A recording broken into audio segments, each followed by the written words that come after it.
Hello friends, Dipesh academy में आप सभी का स्वागत है। फ्रेंड्स, ये पेपर है सीआरपीएफ ट्रेड्समैन का। ये 1 जुलाई को और फर्स्ट शिफ्ट में हुआ था, ठीक है। और इसमें जितने भी मैथ के क्वेश्चन पूछे गए हैं उसका हम लोग सोल्यूशन आज करने वाले हैं, ठीक है। चलिए फ्रेंड्स, हम लोग शुरू कर लेते हैं। ये कांस्टेबल कुक का पेपर है। चलिए, पहला क्वेश्चन है, किरण एक वस्तु को उसके मूल्य से 12% कम मूल्य पर खरीदता है और इसे उसके मूल्य से 12% अधिक मूल्य पर बेचता है। उसका लाभ प्रतिशत ज्ञात कीजिए, ठीक है। 12% कम पे खरीदता है तो मान लेते हैं प्राइस कितना, 100 रुपया है, तो उसका सीपी कितना हो जाएगा, 100 में से 12 घटा देंगे, यानी 88 रुपये उसका सीपी हो गया। और इसका एसपी कितना हुआ, 12% अधिक मूल्य पर बेचता है, तो 100 + 12 यानी 112 रुपया। तो प्रॉफिट कितना हो गया, 112 - 88 यानी 24 रुपया। तो परसेंटेज प्रॉफिट 24/88 × 100। इसको सॉल्व करेंगे तो मेरा आ जाएगा 27.27%, ठीक है। बढ़ते हैं नेक्स्ट क्वेश्चन पे। देखिए, नेक्स्ट क्वेश्चन है, रवि और सरिता के वेतन का अनुपात 3:5 है। यदि प्रत्येक के वेतन में 5,000 रुपये की वृद्धि की जाती है तो नया अनुपात 29:45 हो जाता है। तो सरिता का वर्तमान वेतन क्या है, ठीक है। रवि का मान लेते हैं 3x है, तो सरिता का कितना हो गया, 5x, ठीक है। और इसमें 5,000 जोड़ दिया जाता है तो ये हो जाता है 29x हो जाता है। और ये इसमें जब हम लोग 5,000 जोड़ देते हैं सरिता में तो ये हो जाता है 45x, ठीक है। तो अकॉर्डिंग टू क्वेश्चन 3x + 5,000 बट्टे 5x + 5,000 is equal to 29x बट्टे 45। इसको हम लोग सॉल्व करेंगे तो क्या हो जाएगा, इसको हम जो सॉल्व करते हैं यहाँ पे तो मेरा x का वैल्यू कितना आता है, 8,000 आता है, ठीक है। इसको हम लोग क्रॉस मल्टीप्लाई कर लिए। क्रॉस मल्टीप्लाई करके जब इसको हम सॉल्व कर रहे हैं तो x का वैल्यू आ रहा है मेरा 8,000। और हमको पता है कि सरिता का कितना है इनकम, 5x है, तो 5 × 8,000, x का वैल्यू 8,000 है तो 5 × 8,000 कर देंगे, यानी 40,000 रुपये उसका आय हो जाएगा। क्लियर है। बढ़ते हैं नेक्स्ट क्वेश्चन के पास। देखिए, नेक्स्ट क्वेश्चन है, धातु की चादर से एक बंद बेलनाकार टैंक का निर्माण 1 मीटर की ऊंचाई और 140 सेंटीमीटर के आधार व्यास के साथ किया जाना चाहिए। इसके लिए सीट के कितने मीटर की आवश्यकता होगी, ठीक है। तो यदि पाई मान लेते हैं 22/7 दिया हुआ है। देखिए, ये बेलनाकार है, क्लियर है। ये टैंक ऐसा है बेलनाकार, इसका हाइट है 1 मीटर और इसका रेडियस है 140 सेंटीमीटर, जिसको हम कन्वर्ट कर लिए मीटर में, ठीक है। तो बोल रहा है कि इसमें कितने सीट की आवश्यकता होगी, यानी इसका हमको निकालना पड़ेगा total surface area of cylinder. और ये बंद है इसलिए निकालना पड़ेगा total surface area of cylinder. तो total surface area of cylinder क्या होता है, 2πr × r + h होता है। तो इसमें 2π का वैल्यू 22/7, r हो गया 0.7 बट्टे 10 कर दिया, यहाँ पे दशमलव हटेगा तो नीचे आ जाएगा 10, फिर यहाँ पे 0.7 बट्टे 10 + 1। क्लियर है। तो इसको जब हम लोग सॉल्व करेंगे तो सॉल्व करने के बाद मेरा आ जाएगा 7.48 मीटर स्क्वायर, ठीक है, जो ऑप्शन नंबर 4 में गिवन है। बढ़ते हैं नेक्स्ट क्वेश्चन के पास। देखिए, नेक्स्ट क्वेश्चन है, रवि ने 6 महीने के लिए 20% प्रति वर्ष की दर से 8,000 का निवेश किया। यदि ब्याज अर्धवार्षिक रूप से चक्रवृद्धि किया जाता है तो चक्रवृद्धि ब्याज कितना होगा, ठीक है। ये चीज़ हम लोग को ध्यान रखना है कि चक्रवृद्धि ब्याज अर्धवार्षिक कैलकुलेट हो रही है। क्लियर है। यदि टाइम 6 मंथ है यानी इसको मानेंगे हम लोग 1 ईयर के बराबर। रेट मेरा 20% था तो ये हो जाएगा आधा यानी 10%। क्लियर है। तो यदि मेरा प्रिंसिपल दिया हुआ है 8,000 तो इसका CI क्या हो जाएगा, क्लियर है। यहाँ पे इसके फॉर्मूला पर हम लोग बैठा देंगे 8,000 × 1+, इसका रेट 10% है, 10/100 का 1, इसमें से ये मेरा हो गया अमाउंट में से घटा देंगे हम लोग प्रिंसिपल को तो मेरा आ जाएगा CI। क्लियर है। जब इसको हम सॉल्व करेंगे यानी 10 से 1 शून्य से 1 शून्य कट गया, 10 से कम 10, 10 1 11, 11/10। क्लियर है। और इस 10 से 1 शून्य कट गया यानी 800, ठीक है। तो 11 × 8 यानी 8800, 8800 में से 8,000 चला गया तो मेरा 800 रुपया आ गया ब्याज, ठीक है। ये मेरा चक्रवृद्धि ब्याज है जो ऑप्शन नंबर 4 में गिवन है। बढ़ते हैं नेक्स्ट क्वेश्चन के पास। देखिए, नेक्स्ट क्वेश्चन है, एक अर्धगोले और एक शंकु के आधार बराबर हैं। यदि उनकी ऊंचाई भी समान है तो उनके वक्र पृष्ठीय क्षेत्रफलों के बीच क्या अनुपात होगा, ठीक है। अर्धगोला का मतलब होता है हेमी स्फीयर, ठीक है ना। तो अर्धगोला का जो आधार है वो शंकु के आधार के इक्वल है, यानी दोनों का रेडियस क्या है, इक्वल है, यानी radius of hemisphere is equal to radius of cone. Clear है। और फिर बोल रहा है कि दोनों की ऊंचाई भी समान है, यानी height of hemisphere is equal to height of cone. Clear है। देखिए यहाँ पे फिगर से आपको समझा दिए हैं। ये हमारा हेमिस्फीयर है, यदि इसका ये मेरा रेडियस है, ठीक है, तो इसका हाइट भी क्या होगा, ये ऊपर हाइट होगा, और ये वाला हाइट और ये वाला रेडियस दोनों क्या होगा, इक्वल होगा, क्योंकि दोनों रेडियस ही है, ठीक है, लेकिन इसमें हाइट क्यों माना गया है। क्लियर है। और ये मेरा कोन है, तो इसमें हाइट हो जाएगा ये। क्लियर है। देखिए, और curved surface area of hemisphere क्या होता है, 2 पाई आर स्क्वायर होता है। यहाँ पे बोल रहे वक्र पृष्ठीय, देखिए बोल रहे कि उनके वक्र पृष्ठीय क्षेत्रफलों का के बीच अनुपात क्या होगा। ठीक है, तो वक्र पृष्ठीय क्षेत्रफल का मतलब होता है कर्व्ड सरफेस एरिया, यानी curved surface area of hemisphere हो जाएगा 2 पाई आर स्क्वायर, और यहाँ पे है कर्व्ड सरफेस एरिया ऑफ कोन हो जाएगा पाई आर एल। ठीक है, और यहाँ पे एल का फॉर्मूला क्या होता है, root under R square plus H square. ठीक है, तो यहाँ पे आर स्क्वायर हो जाएगा, ये मेरा आर हो गया, यानी आर हो गया, और एच भी मेरा क्या है, एच भी मेरा आर ही है। ठीक है, तो इसीलिए यहाँ पे एच की जगह पे क्या लिखेंगे हम लोग, आर ही लिखेंगे। क्लियर है। तो जब इसको हम सॉल्व किया तो मेरा आ जाएगा root under 2 into R. Clear है। अब यहाँ पे दोनों का अनुपात निकाल लेते हैं, curved surface area of hemisphere बटे curved surface area of cone, यानी 2 pi r square upon pi r l. ठीक है, इसको जब हम लोग काट देंगे, यहाँ पे काट पीट करेंगे तो मेरा आ जाएगा 2 अपॉन रूट 2। इसको जब हम लोग सॉल्व करेंगे तो मेरा आ जाएगा रूट 2:1, जो ऑप्शन नंबर 2 में गिवन है। बढ़ते हैं नेक्स्ट क्वेश्चन के पास। दिए गए समीकरण का मान क्या होगा यदि 2 के पावर 3 माइनस 5 के पावर 0 इज इक्वल टू वाट, क्या होना चाहिए। तो 2 का क्यूब हो जाएगा 8 हो जाएगा, 5 के पावर 0 1 हो जाएगा, यानी किसी का भी पावर 0 होगा तो वो 1 ही होगा। तो 8 में से 1 चला गया 7, मेरा आंसर हो गया ऑप्शन नंबर 1 में गिवन है। बढ़ते हैं नेक्स्ट क्वेश्चन के पास। देखिए नेक्स्ट क्वेश्चन है, पाइप ए एक खाली टैंक को 6 आवर में, पाइप बी 8 घंटे में भर सकता है। यदि दोनों पाइपों को एक ही समय पर खोल दिया जाता है और 2 घंटे के बाद पाइप ए को बंद कर दिया जाता है, तो शेष टैंक भरने में अकेला पाइप बी को कितना समय लगेगा। ए काम करता है 6 घंटे में, बी करता है 8 घंटे में, दोनों का एलसीएम हो गया 24, 6 चौके 24 और 8 त्रिके 24। ठीक है, 2 घंटे तक ए और बी द्वारा कितना काम किया गया है, यानी इसका एफिशिएंसी हो गया 4 और 3 7, तो 2 घंटे में ये 2 घंटे में 14 काम कर देगा। ठीक है, तो शेष काम कितना बच गया, 24 माइनस 14 यानी 10। ठीक है, तो बी द्वारा लिया गया समय कितना हो जाएगा, यानी वो 10 काम बचा हुआ है, तो 10 काम को बी अकेले कितने देर में करेगा, इसका एफिशिएंसी है 3। ठीक है, तो 10 में 3 से भाग कर देंगे, यानी इतना घंटे लेगा, यानी 3.1/3 घंटे लेगा, जो ऑप्शन नंबर 3 में गिवन है। बढ़ते हैं नेक्स्ट क्वेश्चन के पास। देखिए नेक्स्ट क्वेश्चन है, 3 या 5 से विभाजित 3 अंकों वाली संख्याओं की कुल संख्या कितनी है। ठीक है, देखिए 3 अंकों की संख्या मेरा कहाँ से कहाँ तक होगी, 100 से लेकर के 999 तक होगी।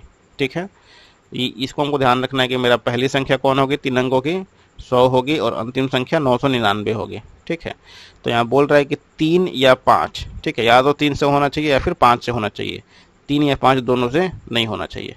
ठीक है, तो 3 से विभाजित कुल संख्या कितनी हो जाएगी, तो यहाँ पे कितना है, 100 है ना, पहली सबसे जो पहली संख्या मेरा 100 है, तो उससे 1 कम ले लेंगे, 99 हो गया। ठीक है, और लास्ट है मेरा 999, तो 999/3, दोनों को 3 से भाग कर देंगे, तो यहाँ पे 33×99 हो गया, और यहाँ पे 999 हो गया। क्लियर है, तो 333 में से 33 को घटा देंगे तो मेरा कितना आ जाएगा, 300, यानी 3 से विभाजित कुल संख्या कितनी है, 300 है। फिर हमको निकालना है 5 से, तो 5 से विभाजित कुल संख्या कितनी हो जाएगी, यहाँ पे 100 था तो 100 से 1 कम ले लेंगे 99, तो 5 से भाग करेंगे, यहाँ पे 19×95.4/5।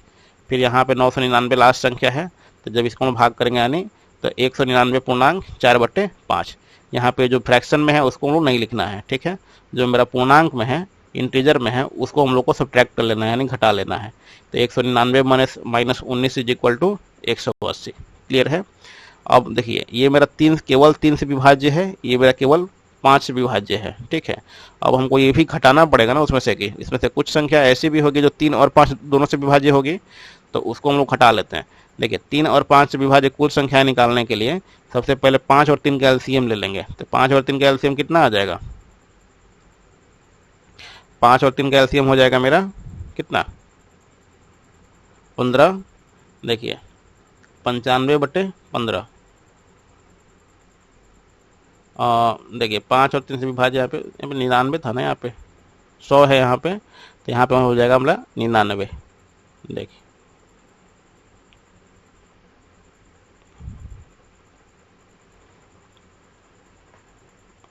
एक मिनट रुक जाइए, इसको मैं करेक्ट कर देता हूँ।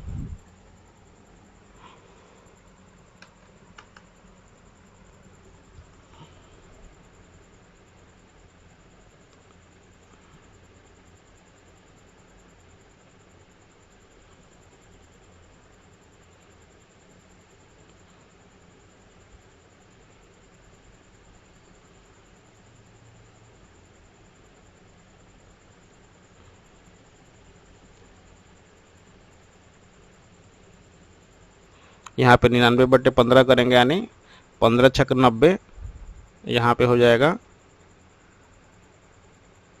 9। 15 छक 90 पूर्णांक 9/15। क्लियर है? देखिए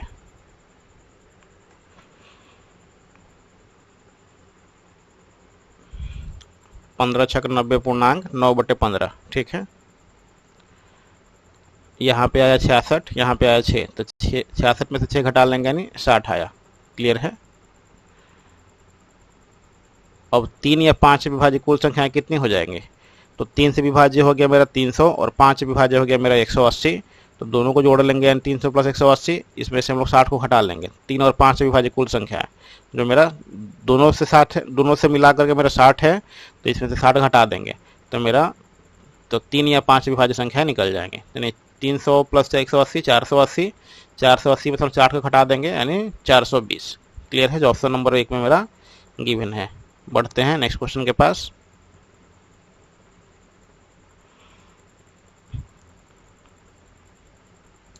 देखिए नेक्स्ट क्वेश्चन है, किसी संख्या को जब विभाजक से विभाजित किया जाता है तो शेषफल बचता है 25, और जब मूल संख्या के दोगुने को किसी भाजक से विभाजित किया जाता है तो शेषफल बचता है 13।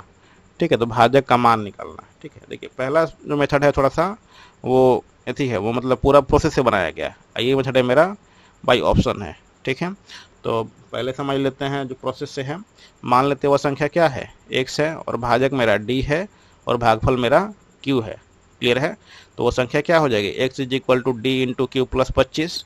अब संख्या को दोगुना करना है तो क्या हो जाएगा मेरा, इसको सारे को मल्टीप्लाई करेंगे 2 से, तो 2x + 2dq, 2x = 2dq plus यहाँ पे 25 दूने 50। क्लियर है? तो अब 2dq और 50 जो है, अब 2dq + 50 को d से भाग देने पर शेषफल कितना आना चाहिए, 13। ठीक है, क्लियर है? यानी मेरा जो 2dq है वो मतलब मेरा डिवाइडेड है मेरा d से। ठीक है ना, मतलब वो तो कम्प्लीटली मतलब डिवाइड हो जाएगा, विभाज्य हो जाएगा d से, तो बच क्या गया मेरा 50। ठीक है ना, तो 50 में से मेरा शेषफल कितना है, 13।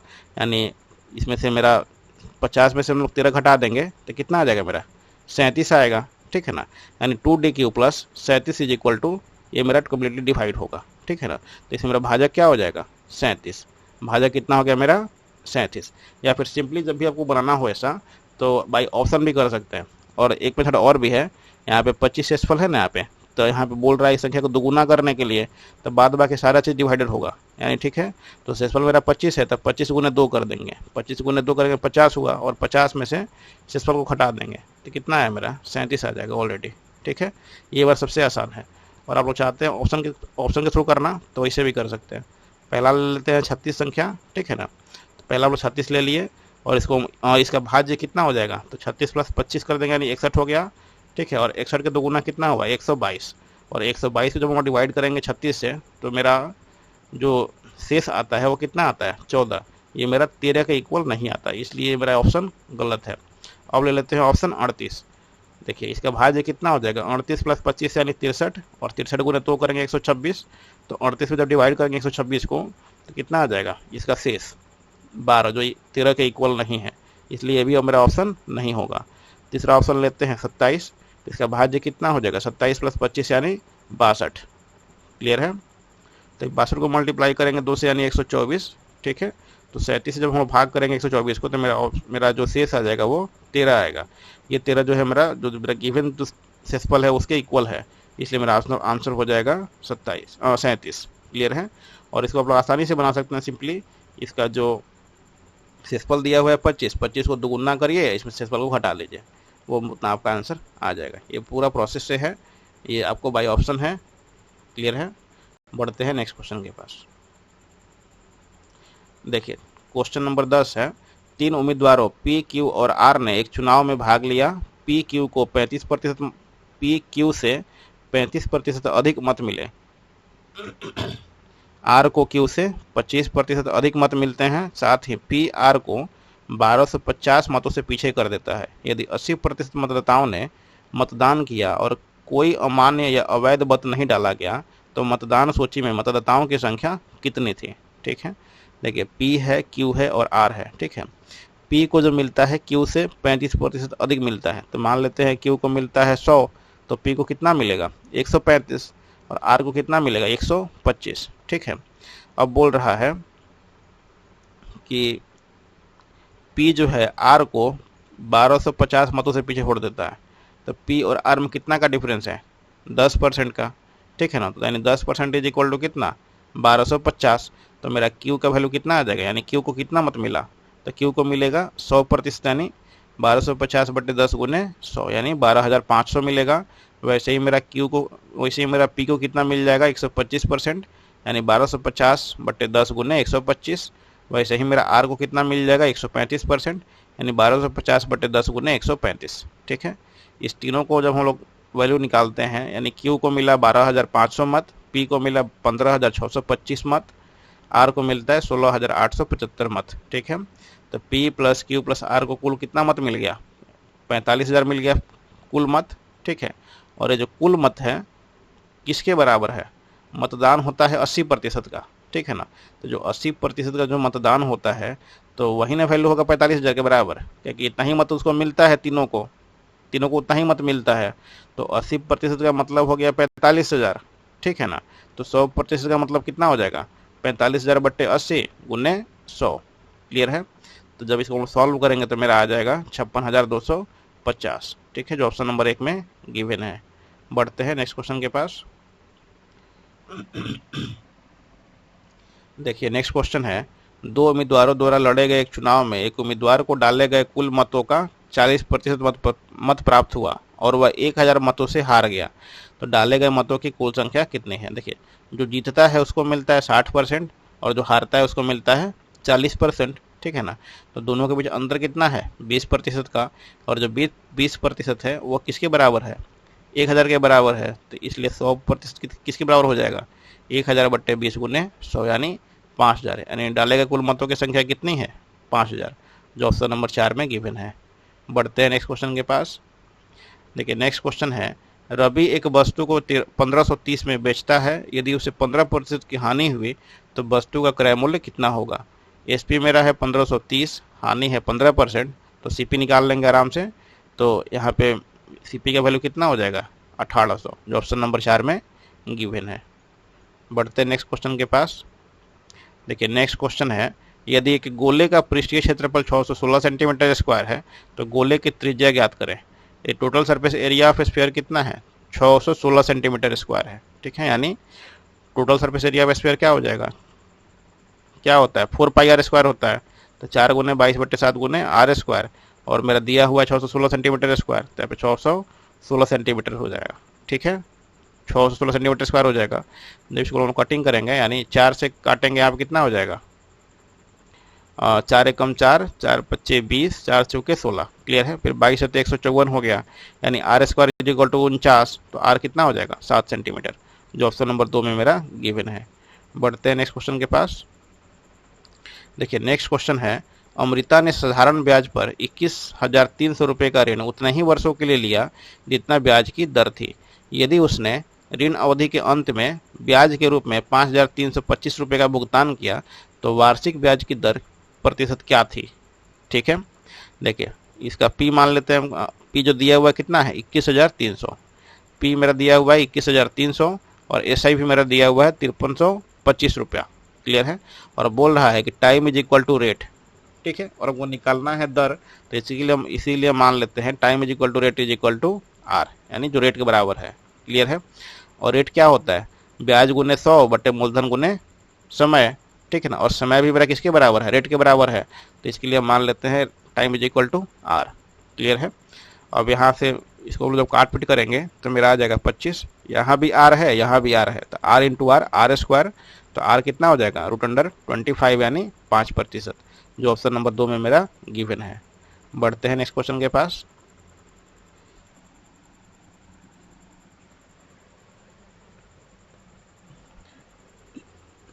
देखिए नेक्स्ट क्वेश्चन है, कागज की एक आयताकार शीट जो 15 सेंटीमीटर लंबी और 10 सेंटीमीटर चौड़ी है कि प्रत्येक कोने से 2 सेंटीमीटर भुजा वाले वर्ग काटे गए हैं। इसके बाद शीट को मोड़ करके 2 सेंटीमीटर की गहराई की एक ट्रे बनाई जाती है। ठीक है, तो इस ट्रे का आयतन ज्ञात करना है। ठीक है, अब ये आयताकार शीट है यानी आयत की लंबाई कितनी है 15 सेंटीमीटर, चौड़ाई है 10 सेंटीमीटर। ठीक है, ये मेरा फिगर हो गया। और इसके चारों कोनों से जो है 2-2 सेंटीमीटर का एक वर्ग काट लिया गया है, यहाँ से भी और यहाँ से भी। क्लियर है। 2 सेंटीमीटर के वर्ग काटने के बाद इसका लंबाई कितना बच जाएगा 15। 2 सेंटीमीटर इधर से काटा, 2 सेंटीमीटर इधर से काटा, तो इस लंबाई में से कितना घट गया, तो 15 में से 2 इधर से काटा 2 इधर से काटा यानी 4 घट गया, 11 सेंटीमीटर। और इसका चौड़ाई कितना घट गया, ये मेरा 10 सेंटीमीटर का है, 2 इधर से काटा और 2 इधर से काटा। क्लियर है, यानी बच गया 10 में से यानी चला गया 4 चला गया, तो कितना बचा 6 सेंटीमीटर। ठीक है, और इसकी गहराई कितनी हो जाती है 2 सेंटीमीटर की गहराई बोलिए फिर ऊंचाई बोलिए 2 सेंटीमीटर है, तो ट्रे का आयतन कितना हो जाएगा, ये मेरा बन जाएगा घनाभ का आकार बन जाएगा। ठीक है, तो ये हो जाएगा length into breadth into height. इसको जब मल्टीप्लाई करेंगे तो मेरा आ जाएगा 132 centimetre square, centimetre cube. Clear है, जो ऑप्शन नंबर 2 में मेरा गिवन है। बढ़ते हैं नेक्स्ट क्वेश्चन के पास। देखिए नेक्स्ट क्वेश्चन है, यदि एक चादर का अंकित मूल्य उसके क्रय मूल्य से 35% अधिक है और उस पर 20% की छूट की घोषणा की जाती है तो लाभ प्रतिशत ज्ञात करें। देखिए सीपी मेरा मान लेते हैं 100 रुपया है, तो उसका एमपी कितना हो जाएगा, मार्क प्राइस यानी अंकित मूल्य 135 रुपया, तो डिस्काउंट हो जाएगा 20% दिया हुआ है, तो एसपी कितना हो जाएगा 108 रुपये। 135 का 20% डिस्काउंट यानी 80/100, इसको जो सॉल्व करेंगे तो मेरा आ जाएगा 108 रुपये। इसका प्रॉफिट कितना हो रहा है, सीपी में से एसपी में सीपीयू हटा देंगे यानी 8 रुपया, तो परसेंटेज प्रॉफिट 8/100 यानी 8%।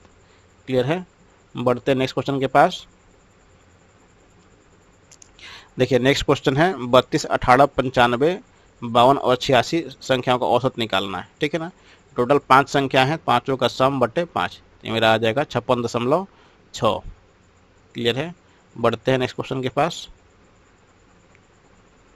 देखिए नेक्स्ट क्वेश्चन है, एक चोर जो है 3 AM पर एक कार चुराता है और उसे 50 किलोमीटर पर आवर की चाल से चलाता है और चोर को 4 AM पर खोजना शुरू किया जाता है। ठीक है, और मालिक जो है 75 किलोमीटर पर आवर की चाल से दूसरी कार से उसका पीछा करना शुरू करता है, तो वह चोर को किस समय पकड़ लेगा। ठीक है, देखिए 3 बजे वो कार को चुरा कर भागना शुरू करता है 50 किलोमीटर पर आवर की स्पीड से, और उसको खोजना शुरू किया जाता है 4 AM पे।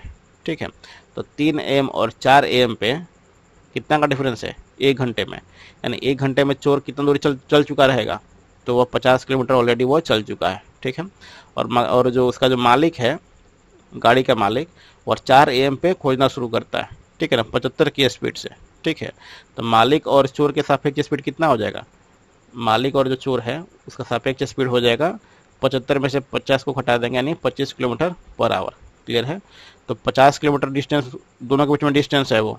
ठीक है ना, 1 घंटे का, तो 50 किलोमीटर दूरी तय करने में कितना समय लगेगा मालिक को, तो 50/25 यानी 2 घंटे। क्लियर है। देखिए 4 बजे से शुरू किया था खोजना मालिक उसका, और उसको 2 घंटे लग गए खोजते खोजते, तो उसको मिलेगा कितने बजे, 6 बजे मिलेगा, 6 बजे सुबह में। बढ़ते हैं नेक्स्ट क्वेश्चन के पास। देखिए नेक्स्ट क्वेश्चन है, यदि मिश्रण में रेत और सीमेंट का अनुपात समान रहता है और मिश्रण के 216 केजी में सीमेंट की मात्रा कितनी है, 84 केजी। ठीक है, ये मान लेते हैं मेरा मिश्रण है, ये मेरा सीमेंट का रेशियो हो गया। मिश्रण में कितना है, 216 केजी है और सीमेंट में मेरा 84 केजी है। ठीक है ना, इसका जो हम रेशियो निकाल लेते हैं 18:7 आता है। ठीक है, यदि मेरा मिश्रण 18 है, सीमेंट 7 है, तो मेरा रेत कितना आ जाएगा, 18 में से 7 घटा देंगे यानी 11 जो मेरा रेशियो है वो मेरा रेत के बराबर है।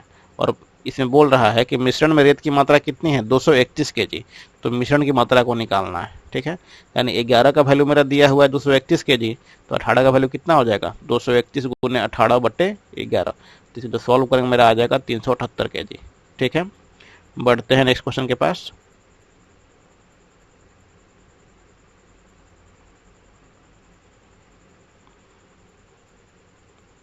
देखिए नेक्स्ट क्वेश्चन है,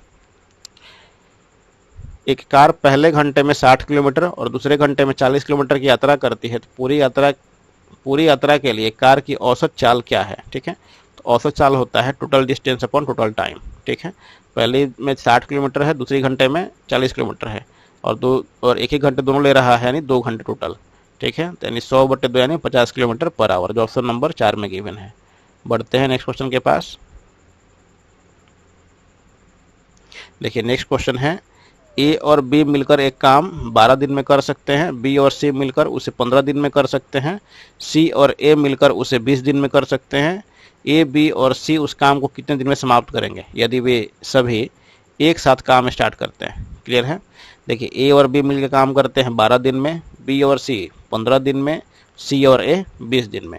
ठीक है, तो तीनों का एलसीएम ले लिए, 60 आ गया मेरा, 12×5 60, 15×4 60 और 20×3 60, यानी ए प्लस बी का एफिशिएंसी 5 है, बी प्लस सी का एफिशिएंसी 4 है और सी प्लस ए का एफिशिएंसी मेरा 3 है। ठीक है, इस सबको जो जोड़ेंगे तो मेरा आ जाएगा 2 × ए प्लस बी प्लस सी, और इसका जो एफिशिएंसी कितना हो जाएगा, 5 4 9 3 12। ठीक है, यानी ए प्लस बी प्लस सी का एफिशिएंसी कितना हो जाएगा, 2 6 12। ठीक है, तो time taken by A plus B plus C, यानी अगर तीनों एक साथ काम करना स्टार्ट करते हैं तो कितने दिन में समाप्त हो जाएगा, तो 60/6 यानी 10 दिन में। ठीक है, जो ऑप्शन नंबर 4 में गिवन है। बढ़ते हैं नेक्स्ट क्वेश्चन के पास। देखिए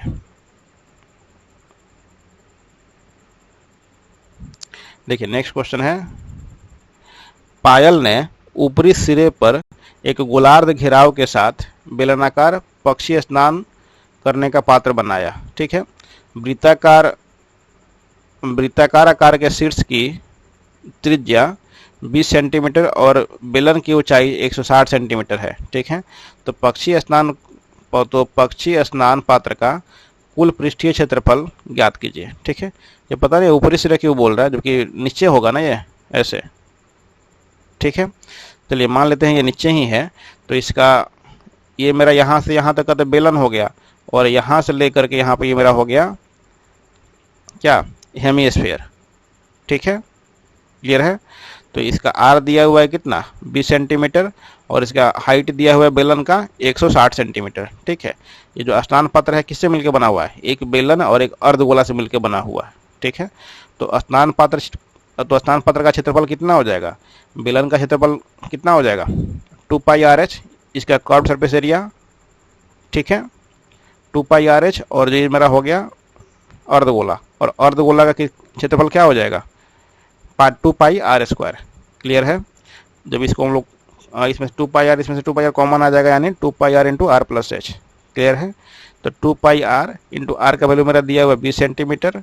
ठीक है, और ये r का वैल्यू मेरा 20 सेंटीमीटर, यहाँ पे h दिया हुआ है 160 सेंटीमीटर। इसको जब हम लोग सॉल्व करेंगे तो मेरा आ जाएगा 7200 पाई सेंटीमीटर², जो ऑप्शन नंबर 4 में मेरा गिवन है। बढ़ते नेक्स्ट क्वेश्चन के पास। देखिए, मीना और सीनू के बीच 20,000 इस प्रकार से वितरित किए जाते हैं ताकि सीनू को मीना से 4,000 रुपये कम मिले, और मीना द्वारा प्राप्त की गई धनराशि और सीनू द्वारा प्राप्त की गई धनराशि का अनुपात हम लोग को पता करना है। ठीक है, मान लेते हैं कि मीना को 100 रुपये मिलता है, तो सीनू को कितना मिलेगा, x - 4,000। क्लियर है, ठीक है, तो अकॉर्डिंग टू क्वेश्चन मीना और सीनू को मिलाकर मिलता है मेरा टोटल 20,000, तो x + x - 4,000 = 20,000, तो यानी x का वैल्यू मेरा आ गया 12,000।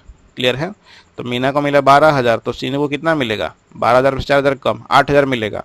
तो मीना और सीनू का रेशियो निकाल देंगे, 3:2, जो ऑप्शन नंबर 3 में गिवन है। बढ़ते हैं नेक्स्ट क्वेश्चन के पास। देखिए नेक्स्ट क्वेश्चन है, एक्स और वाई दो स्टेशन एक दूसरे को 390 किलोमीटर दूर है।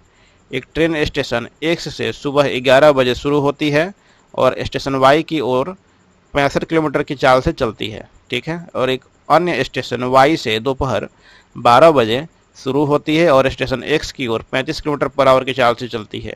वे दोनों ट्रेनें किस समय मिलेंगे? देखिए ये मेरा एक्स है और ये मेरा स्टेशन वाई है, ठीक है। और यहाँ से मान लेते हैं ट्रेन ए जो है 65 की स्पीड से चलती है और यहाँ से ट्रेन बी 35 की स्पीड से चलती है और दोनों के बीच डिस्टेंस कितना है? 390 किलोमीटर का। ए जो स्टार्ट होती है 11 बजे और बी स्टार्ट होती है 12 बजे, ठीक है ना। यानी दोनों के बीच जो समय का कितना का अंतर है? 1 घंटे का। तो एक ए जो है 1 घंटे में कितना डिस्टेंस ट्रैवल कर लेगा? 65 किलोमीटर वो ट्रैवल कर लेगा ऑलरेडी दूरी, ठीक है ना। तो शेष दूरी कितना बच गया? तो 390 में से 65 हटा देंगे यानी 325 किलोमीटर, ठीक है ना। अब दोनों जब स्टार्ट होता है, समझिए कि 11 बजे ये स्टार्ट हो जाता है यानी 1 घंटे में वो 65 किलोमीटर चल दिया है, ठीक है ना। तो 12 बजे तक दोनों के बीच डिस्टेंस कितना बचेगा? 325 किलोमीटर का, ठीक है। तो अब ए और बी की सापेक्ष गति कितनी हो जाएगी? दोनों एक दूसरे से क्या आ रहा है? अपोजिट आ रहा है। तो दोनों का स्पीड जुड़ जाएगा।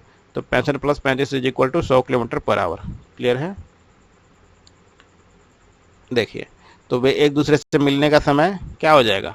तो 12 PM पे से चलना शुरू करते हैं दोनों, ठीक है ना। उस जिस समय दोनों का बीच की दूरी कितना हो जाता है? 325 किलोमीटर। तो 12 PM + 325/100, इसको जो सॉल्व करेंगे मेरा आ जाएगा 12 PM + 3 घंटे 3.1/4 घंटा। क्लियर है? तो देखिए 12 PM + 3 घंटे और 1/4 का मतलब होता है 15 मिनट, ठीक है ना। 3 घंटे + 15 मिनट कितना हो जाएगा?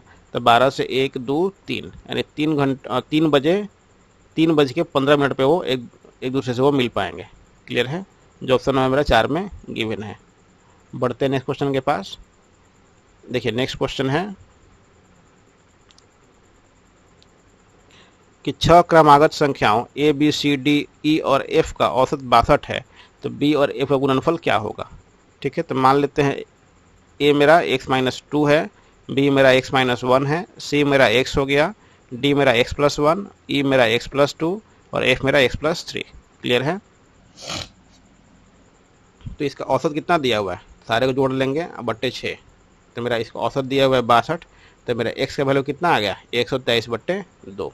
ठीक है, तो मेरा यहाँ से b निकाल देंगे। 123/2 में से 1 घटाएंगे यानी 121/2 और f यहाँ पे x+3 है यानी 123/2 + 3 यानी 129/2। तो b इंटू एफ का वैल्यू क्या हो जाएगा? 121/2 गुना 129/2। तो दोनों को जब मल्टीप्लाई करेंगे तो मेरा आ जाएगा 15,609/4। ठीक है, और इसको जब भाग देंगे यहाँ पे आ जाएगा 39,202.25, जो ऑप्शन नंबर मेरा 3 में गिवन है। ठीक है, ये टोटल मेरा 25 क्वेश्चन कंप्लीट हो गया। फ्रेंड्स, अगर आप लोग को ये वीडियो पसंद आता है तो प्लीज़ इस वीडियो को लाइक कीजिए, अपने दोस्तों में शेयर करिए और प्लीज़ इस चैनल को सब्सक्राइब करिए। ठीक है, thank you and have a nice day. जय हिंद, जय भारत।